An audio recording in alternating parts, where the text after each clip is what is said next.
Want to connect your new AirPods Pro 3 to your iPhone? It's simpler than ever.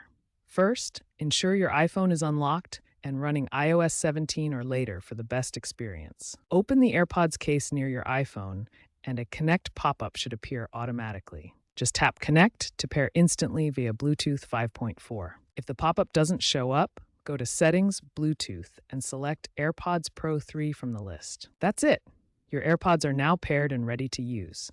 Bluetooth 5.4 offers stable, low-power connections for great audio quality. The magic of AirPods is iCloud Sync. Once paired with your iPhone and signed into iCloud, your AirPods Pro 3 will automatically connect to all your other Apple devices, like your Mac and iPad. No extra setup needed. This uses secure end-to-end encryption. Having pairing issues? Make sure your iPhone's iOS is up to date. If problems persist, try forgetting device in Bluetooth settings and then repairing. Another tip, the Find My app can help locate lost AirPods. With seamless pairing and iCloud Sync, using AirPods Pro 3 is a breeze within the Apple ecosystem.